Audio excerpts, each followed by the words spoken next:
হুগলির কামারপুকুর গ্রেপ্তার তৃণমূল পঞ্চায়েত প্রধান। কেন গ্রেফতার? তার বিরুদ্ধে অভিযোগ তোলাবাজি, হুমকি, মারধর। শুভদীপ রয়েছে, আরো ডিটেল জানাবে। শুভদীপ, কখন গ্রেপ্তার করা হলো, কোথা থেকে গ্রেপ্তার করা হলো, ঠিক কি কি অভিযোগ এই তৃণমূল নেতার বিরুদ্ধে? দেখো, গতকাল রাতেই কিন্তু গোঘাট থানার পুলিশ তারকেশ্বর এলাকা থেকে গোঘাটের যে কামারপুকুর পঞ্চায়েত রয়েছে সেই পঞ্চায়েতের প্রধান রাজদীপ দেকে কিন্তু গ্রেপ্তার করে। তার বিরুদ্ধে বিজেপি বারবার বিভিন্ন অভিযোগ তুলছিল যে এলাকায় তিনি তোলাবাজি করছেন, মারধর করছেন, হুমকি দেখিয়ে প্রভাব খাটিয়ে তিনি বিভিন্ন দুর্নীতির সঙ্গে জড়িয়ে পড়েছেন।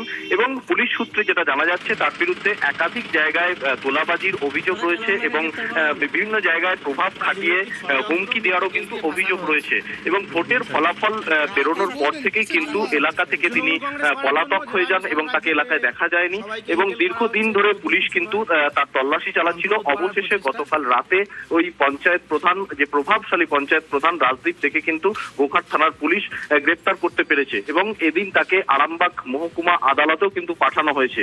যদিও ওই আদালতে তোলার সময় ওই পঞ্চায়েত প্রধান কিন্তু দাবি করেছেন যে রাজ্য জুড়ে তৃণমূল কর্মীদের উপর কিন্তু ষড়যন্ত্র করে অত্যাচার চালানো হচ্ছে, তাদেরকে হেনস্থা করা হচ্ছে, ভুল মিথ্যা অভিযোগ দিয়ে গ্রেপ্তার করা হচ্ছে। এক্ষেত্রেও তার বিরুদ্ধে মিথ্যা অভিযোগ করে তাকে ফাঁসানো হয়েছে, এমনটাই কিন্তু আদালতে তোলার আগে এই রাজদীপ দে, কামারপুকুর পঞ্চায়েতের প্রধান, কিন্তু দাবি করেছেন। প্রিয়াঙ্কা, বেশ। কামারপুকুর পঞ্চায়েতের প্রধান রাজদীপ দে অ্যারেস্ট হয়েছে। উনি কামারপুকুরের বুকে যে সিন্ডিকেট, যে তোলার রাজনীতি করে গেছেন, কোটি কোটি টাকা যে দুর্নীতি করেছেন, তার অভিযোগে উনি অ্যারেস্ট হয়েছেন। আইনের ব্যবস্থা নিয়েছে, আইনের মতো সাজা দেবে। এই দলটা যে চোরের দল, আমরা বারবার এর আগে বলেছিলাম, দেখুন তা প্রমাণিত।